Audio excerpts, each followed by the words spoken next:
Welcome to another episode of Roll or Die. We bring you the big names on this show. We bring you the little names too, but we like to bring you the big names. And today's guests are probably two of the biggest names in Brazilian Jiu Jitsu in Australia at the moment. So we're really lucky to have them on. I've been trying for a little while to get them, but finally they are here. So we are so thrilled and pleased and in awe to introduce to you Alanis Santiago and Levi Jones-Leary. Thanks for joining us.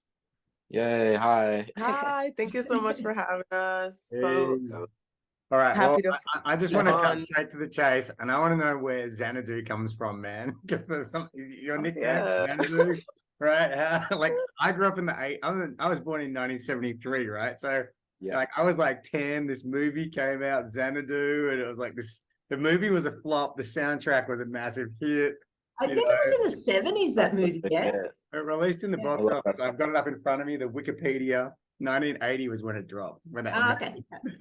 Yeah, but dropped. you got the aesthetic, you get the vibe. Yeah. Cool. I mean, Xanadu just to me means like paradise. Mm-hmm. And my mom always said she wanted to call me Xanadu. She wished she called me Xanadu. And I just thought it was so sick. So I was like, I'm just gonna start using Xanadu. That's awesome. And yeah, it pretty much just means like, paradise. So I'm trying to I don't know, make something with it where it can be, like a gi brand or like some cool clothes and stuff with some little Xanadu drawings and stuff. Awesome. Tell us about that, Levi, because you are also on a side project, doing a bit of a clothing line and doing some merchandise. Yeah, so I've always been into just different types of art, like music and drawing. I'm really bad at it, but it's just like another form of expression that you have outside of jiu-jitsu when jiu-jitsu is not there. Something that I started doing more of when COVID happened, just because it was like you just needed some other outlet, and pretty much thought it would be a good idea. Like, my sponsor dropped me like after I won Spider. Like, they were meant to pay me. We were on a contract and I was meant to get paid 3 months. Every month I had a monthly payment, but because they thought I wasn't gonna renew after I won Spider, they were just like, we're not gonna pay you the last 3 months. So after that, I was like, you know what? I don't want to mess with any other gi brands anymore. Like, I just want to do my own thing. So that's when I decided to put a bit of that money I had from Spider into just try and do my own thing. And it's still a work in progress. I'm still learning a lot, but yeah. We can put a link or something for it on the show if you want to try and boost up the sales or whatever. You probably don't need that, or shameless promotion. Well, right now, you heard it here first. We have a drop coming out with Show Your Roll. It's going to be a collab drop. Sick. Which is sick. And then hopefully we'll use some of that money to get some more gis and stuff made, because right now we're all sold out of everything. We don't have any no merch right now, but soon. Sort of just did that through. It was all like through Instagram DM, so it was like posting the story like, if you want to buy a gi, just DM me, and so we're kind of selling it like having to sort out the building a page aspect of it so it can be like properly done for like the next Xanadu drop, but people are keen on it. Yeah, it was really dodgy. We were selling them like really dodgy. It was like we were selling drugs or something. Yeah, actually, that's the way this stuff starts. You know what I mean? Like, I find that anything worth doing is worth doing badly at first, and it's like, if the community's there, they don't care how you're selling it. You could sell it on a dressing table at the side of the mats or whatever. They don't care. They just want to. If they like you and they support you, they're gonna do that. They're gonna buy, right? And then from there, that's so you take true. a little bit of that and you invest into your own development and more into the product and on. I mean, you should see the shit show that Roll or Die has been in the past, and it just keeps growing. It's not at all, man. It's good. We started off as a phone call. If you watch like any casual phone show, call, and here we are, 160 episodes later. Yeah, Sorry, that's Levi, awesome. what's that? That's awesome. No, yeah, it's true. Like if you see any show or like any Brand or yeah, if you like look at their first stuff, their first episode or their first, it's always so shit. Yeah, and then like the Simpsons are horrible 6 seasons compared to like the And so yeah, look, I'm going to go down this path now. Anton normally does it, but we really love jiu-jitsu couples here. So I wanted to sort of ask you guys about like when you both compete, and let's say, for instance, one of you does well and one of you doesn't do so well, like how is that? How does that go for you guys afterwards? Is one of you kind of being like, oh, that's all right, that's all good, or one is kind of off sulking in the corner? Like, how do you guys manage that? You know, it's actually funny. Like, I think all the comps we have won so far, we usually both win, and then like if we lose, we both lose. yeah. I don't know. Like, So it's you haven't weird. had that happen. Oh, good. We So, haven't had the Just like winner. once. Yeah. I think though, like for usually like one of us has done, there has been times where one of us like did like better. Like remember we went to Abu Dhabi and I was so bummed out because like I didn't get we were really broke and I was like we like spent all of our money. We're like, let's just spend this money to try to get like these $10,000, and I lost because I feel like I was just so focused on like the money that I wasn't enjoying it, and I was like, oh my god, I'm so broke now and I lost, and you ended up like pulling through and getting third and making a bit of money. And like I remember I was just like so sad and I was crying, and Levi's like, you know, it's up and down, like, you know, it's just like there for me. And like usually if we both don't do well, we're both like bummed out, but like even just then when I lost the fight against Nora and like you won, like I think for me it's like I'm just like really happy for him, and I'm like he's my coach too because he like, you know, he has like he's been in it more years, so I always like pick his brain, and I'm like, that's okay, like you're gonna help me get better and you're like here for me. And it's the support is like unmatched. It's because we both understand the feeling of like doing really good and like also not, it's like you just there for each other. Yeah, I think as well. Yeah, like seeing somebody, like, because we work so hard, you know, and I feel like I'm the only person that understands how hard Alanis works, you know, and she's probably the only person that can really understand how hard I work. So if you see somebody like that, you know, somebody you're so close to do well, it's like, it's if for you, it feels like amazing as well, because it's like, you know, I love you that. see everything, just understand how hard it is and what they had to overcome to do it. So it's awesome. Yeah, I really appreciate you guys being so straight about all of this, because this is when you're going down a really fascinating path to me right now. I'm used to struggling. Right, I went into business when I was 19, and I've not had it easy because I've just made all the mistakes you could possibly make. Right, but now I'm 49. I've got my shit worked out, but I still sometimes have to struggle, and I remember what it's like. But you guys you struggle, but you're struggling with your bodies to make the money, you know, like you sometimes you're exhausted and you're broke and you're thinking, what next? You know, what's our next path of action? Like I'm fascinated to know about the dynamic of that sort of thing in a relationship. Does it bring you closer together? Are you sometimes like, what are we doing? Let's just go get a job at Coles, you know, and just, oh my god, you know, like what goes through the mindset of a couple trying to make it work on an international comp scene? A lot of pressure. You know, I'm interested to know. Yeah, there has been times where it feels like the walls are closing in. It's almost like a claustrophobic feeling, you know. And it just, you know, I've learned a lot over the last few years personally, because, you know, I went from winning $100,000 to, you know, COVID happening, basically not being able to work, living on it, spending it all, and then coming back to square one, and then having to, you know, reconsider how my relationship with money and like sort of be a bit more mature and like grow up, like, because I don't have anyone to teach me about that stuff. So I'm just kind of starting to learn how to Like I can leave all relate, this man. Yeah, I can relate. Gucci sunglasses. I need those.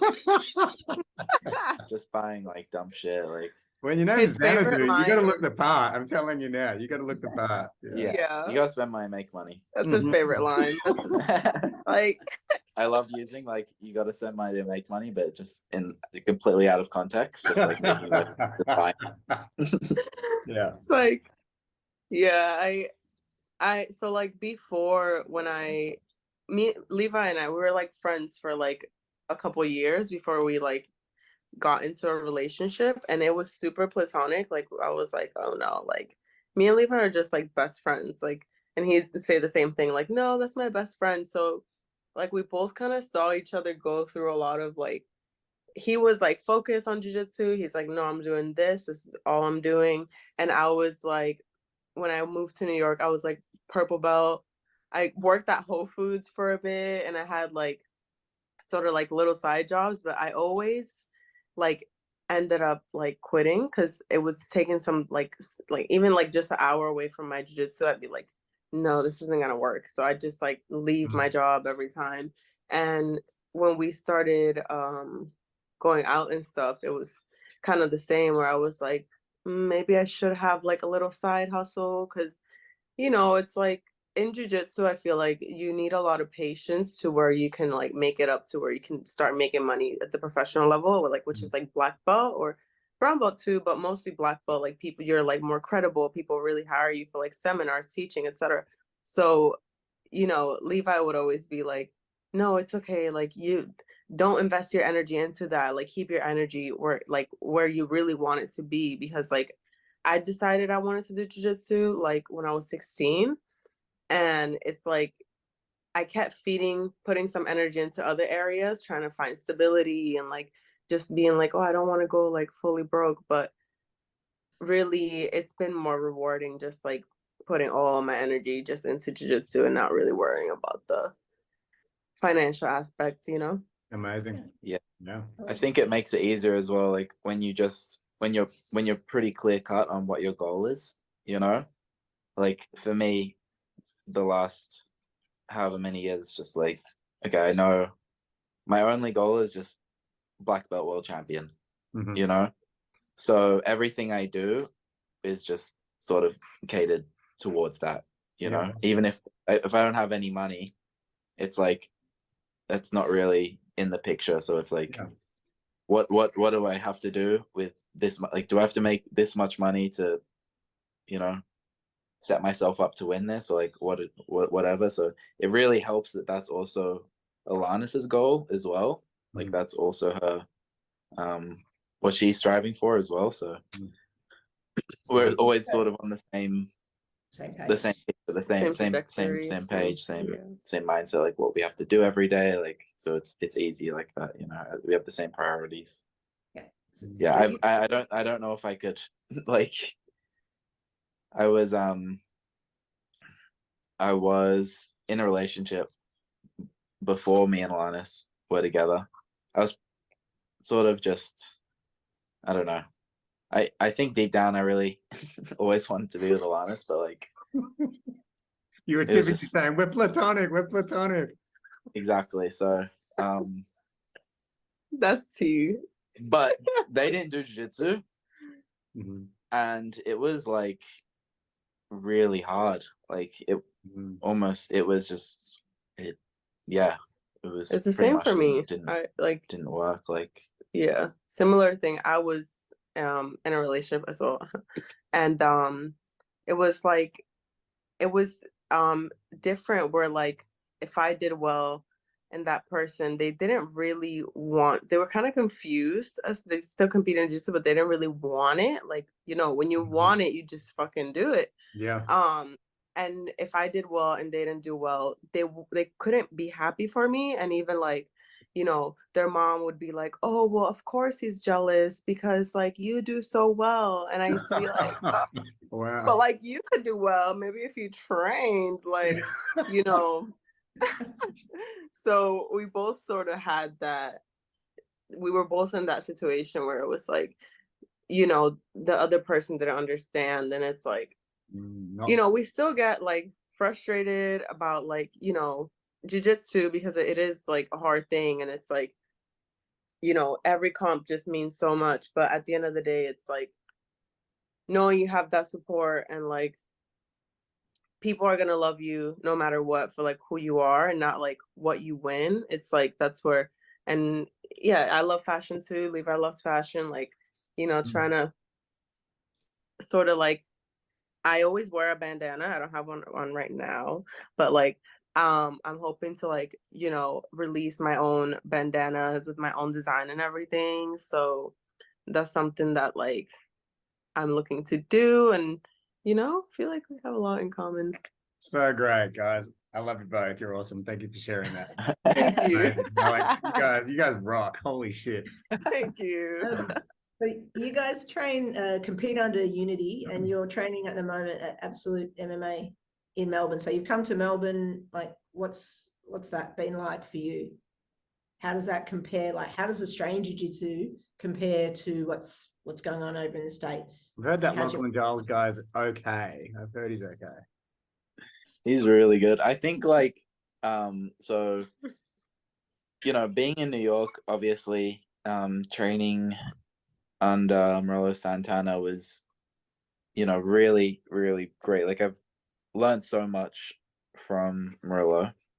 But it just got to a point where just being in New York, the training there was a lot of distractions.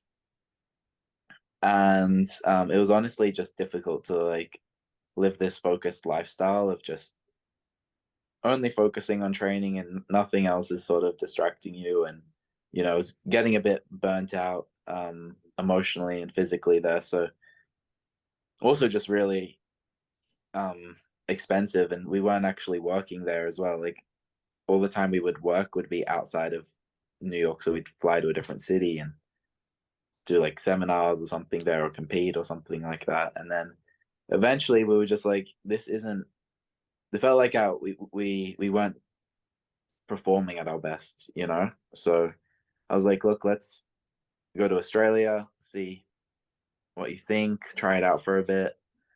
And we basically just sold all our stuff from our apartment in New York and got on a plane and came here. And honestly, like, I had done a lot of camps previously in Australia. When I prepared for the Spider Invitational, and also when I beat Lepre preparing for the Europeans, I did those camps, you know, 6 months lead up in Australia. So I always knew like that the quality of training in Australia was at that point now where you can be a world class, you can, you know, be the best in the world and train in Australia. You know, it's not like how it used to be 12 years ago, where if you just really wanted that to reach that level, you had to leave the country. It's not like that now. And I think Lachlan he's a really amazing coach, you know. He's a really, really, really, really great coach, and I think he's one of the best coaches out there, to be honest. Like, the way he sets everything up, the way he thinks about everything from a very objectional, and he sees everything from a really smart sort of outside perspective, where he's like, you need to work on this, like, this is your weakness, he's studying, basically breaking down all the people that are going to be in my division for the worlds and emulating them and giving me all the different feels, I feel like, as well. Same thing for Alanis. So, you know, honestly, I feel like it's been really amazing, and I'm really grateful as well in the environment that I'm in, because I feel like everybody there is just so welcoming, really wants to see us do well. Like, the vibe is always really really good, and although like the training is intense, there's still like a lighthearted sort of energy that's not too heavy, where you just are going in and you're having fun every day. So I've been loving it so much. Like, it's just awesome. Like, what do you think? Retweet everything he said. Like, oh, sorry, nothing's everything happening. he just said. Like, same here. Like, at first we were, and also like when we packed our bags and decided to come to Australia, can I just say that was a 4-day decision. Like we decided on Saturday that we were gonna leave, and we bought our flight for Wednesday. So between Saturday and Wednesday, we're like selling short gis, like used gis. People are like, "Yeah, I want to buy your used gi." Like, and I was like, "Okay, $100." Like, you know, everyone was just so helpful during that time, and it was so crazy. Like, we got on the flight, we had like 4 bags, one terrible bag that was just like hell dragging it through because it was like $20. Bag. Yes, it was crazy. And then, you know, obviously for me, like being in a new like place that I'd never been before, I just kept thinking, it's okay, it's an island, it's gonna be just like Puerto Rico, like you're gonna be fine. So you know, I was really excited to come and like meet Levi's family, and I felt like, okay, at least it's a familiar place, like not for me, but for Levi, so I'll be okay. And when we got here, it took us about 3 months to like really be able to settle down and like, you know, be near absolute and like decompress. Like New York was just like, I was there for 4 years, and you were there for about the same, right? Yeah, back and forth since Back and forth, but like 2 2015. years at the end, right? Yeah. It was just like decompressing from all that stress, like all that anxiety that I was like experiencing. Levi too, like we didn't realize, and we just slept every day. We just slept for so long, so long, so long. And then it was like, okay, let's get to training. And when like I finally got to absolute, it was just like so fun. Like I couldn't believe how like relaxed it was. I was like, oh, we can either do what Lachlan's showing, or we can sort of do our own thing. Like, is this real freedom? Like I remember I would walk in late and be like, I'm so sorry, Lachlan. He'd be like, no, it's fine. Like it's like just chill. And I used to be like, oh, okay. Like, and now it's just like, it's just having a great time. Like, you know, you get to go in and do your drills and focus on yourself and not worry about like sort of like being in a gym that's like unity. It's so amazing because you're surrounded by like so many like high level athletes that we're all going to worlds, like 30 deep, and they're all going to worlds. But it's like it almost feels sometimes like you're walking on eggshells. Yeah. Because you know everyone's so like worlds, Slightly you know, and now wound, it's like, slightly yeah, wound you and know, egocentric and whatever else. Yeah. yeah, and you know, you become part of that too. Like your energy is adding into that too. So it's like just having like a little group of like 6 or 7 of us at absolute, we're all going to worlds, and they come from different gyms, and we all gather there and we all do gi. Even, you know, the people who aren't going to worlds just like giving us hard rounds. It's like it's really nice, it's really chill, and I like it's gonna be cool to feel out like competing in a certain environment at Worlds last year, and now competing at a different environment at, you know, just seeing how different that works for us. Yeah, it'll be an interesting kind of experiment to see if it improves your results or not. Yeah. Who knows? Yeah, but you're certainly having a great experience in the training and the relocation. You talked about you talked about the move because of distractions. Like one of the things I've kind of discovered about myself, at least with things like alcohol or any other distractions in life, is I can't outrun them by changing location. You know what I mean? So I'm interested about what kind of distractions you would have to leave New York for, because you know, like you've got the same shit going on there that you do here. Obviously the work thing, like money stress sounds like it's a part of it, but like what else do you have to leave New York for?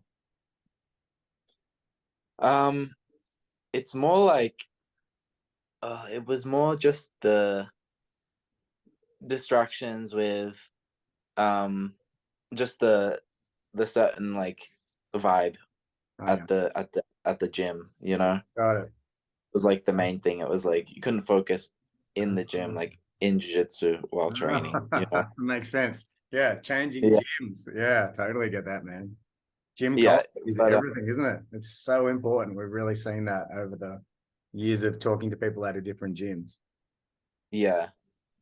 So yeah, that was pretty much also main New thing. York. Like New York in its own is like so crazy. Like for example, like every Sunday we had to do laundry, right? And we didn't have a washer or a dryer. Like in New York, if you have a washer or dryer, like you got money. Like, so we had to carry all of our gis in plastic bags on our skateboards because it was way too heavy, drag them all the way to the laundromat, do our laundry like that, and then drag them all the way back. And that would be like a full day of like doing that. Yeah, it would take a whole day. Every Sunday. And it wasn't like messing around. It was about 20 gis we had to wash. Yes, like the house would have stuffed towards the end of the week. Oh my god.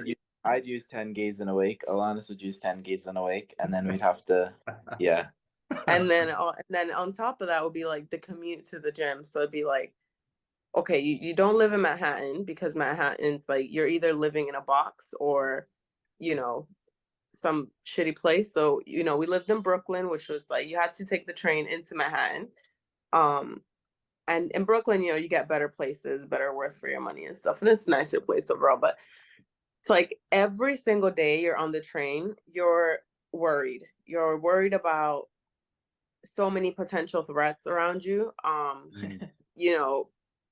Mental health crisis was really bad after COVID, so you're constantly just like looking around, waiting to get off the train, hoping you don't get like pushed in the railroads, hoping that like no one's gonna like just literally pee on you or some crazy shit like that. So, the 90s in Melbourne was like that. It was so violent. What? Oh my god. Yeah. So all that stuff, like one of our friends, like this guy was trying to tase him, or was he trying to tase him? He was, right? Yeah, trying to tase him. Like for no reason, like just trying to go to training, and it's like all that stuff just gets eliminated. In Melbourne, you still have the culture, you still have like, we what do we play? The coffee is lit. We just drink coffee. And do jiu-jitsu. That's great. And so that's like New York is like full on. And then you have like, if anywhere you step outside, like the scent of New York City is just like, it's just weed. Like that's all you smell. So like during COVID, that was like one of our main like coping mechanisms. So it's like, well, we have nothing to do, so like just let's get wasted, smoke weed, like whatever. And it got bad. Yeah, we both were like using it, abusing it, like as a coping mechanism, as a way to fight stress, not focus on like how terrible the situation really was. And here you don't really have that, everyone's sort of like a bit less clumped up together. It's so easy to go and be in New York and be like, oh my god, this like these people are having like this cool like get together over there, and like maybe we should go over there. So a bunch of creatives, let's go to the park and get lit there, so it's good to have a break. I like New York in like microdoses. Yeah, New York doesn't like microdose New York. There's a title for the podcast. That's it. We got it. Hey, Alanis, tell us a little bit about, we've only got about 7 minutes left, but just quickly about how you got started in Jiu-Jitsu. So you're Puerto Rican. I'm hoping most of our listeners kind of already know Levi's story and how he kind of came to be. But yeah, I'm keen to both. Get Alanis to get us started. Okay, so I left Puerto Rico when I was 13, and when I moved to Florida, my mom was just like, let's go to Florida. The States, I think, has more opportunities. So my mom was actually like, I want you to do something. Like, and my doctor's like, you have to go to the gym or something. Like, you have to be more active. All I did was like couch potato, watching Netflix. Like that was me, like 24/7. And I used to go to school or whatever. And my mom was like, just try jiu-jitsu, like you might like it. And I tried it. And off the bat, I hated it. I was 15 and I was like, I don't want to do this. Like, I don't want to have to take off my nails and stuff. And I don't like sweating. And after 2 months of doing it, I was like, I'll just try it. I decided to do my first comp. And I was like, oh God, like I had such bad anxiety. Like I could not catch a breath. And I did it again a month after. I competed again. And I noticed like my anxiety got better. over time. And that's kind of like what got me addicted to it. Also the fact that I could just like eat whatever I wanted and like not gain a pound. Like I could eat all the Taco Bell, McDonald's. Like I used to love like fast food. So I was like, yes, this is it for me. Like I don't need a gym. I just need jiu-jitsu. That's how I got into it. And after a year, I was like, I think I want to do this for a living. Like, because I met some like kids that were doing it for a living actually from Unity. And I was like, oh, I want to do this for a living. And I had this black belt I used to train with, and he was like, if you think you can do this for a living, you can't. Your parents have to be rich or you have to be like living at the gym. And I was like, thanks, because I'm going to prove you wrong. And when I was 18, I was like, Mom, I'm going to Unity. I'm going to New York. And I had some of my family in New York. So then I just went and lived with them and, just went to Unity. That sounded like a lot happened in that, but like that's the overview of it all. That's awesome. And Levi, I mean, as I said, I know, and I think most people know, but just quickly, you're like how you found it, like that entry point. Juvenile, you started as a kid.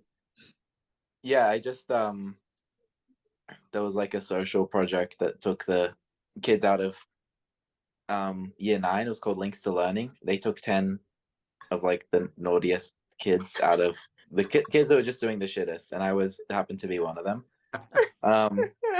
And every Thursday you didn't have to go to school. You just went to this program. They took you to fun stuff like, I don't know, learn how to make coffee or basically set you up for your future, like because you're gonna fail at school and you're not going to university or anything. So like it's a really good program. Shout out to Links to Learning. But so one day they took us to an MMA class, and it was just jiu-jitsu. And then I was like, oh, this is lit. So then I told my mom, I was like, I think I'm just gonna go to jiu-jitsu now instead of school. And she was like, okay, sweet. And I just started going to some really cool parents, can I say, because that's pretty unusual. Oh yeah. My mom is the best. I love her so much. That was something as well, like that I always found like that helped me a lot in my career, was just like, even though she was like that, my mom's like they're really broke, like they have like no money, but they're like really happy. And I always found like that I was never afraid to fail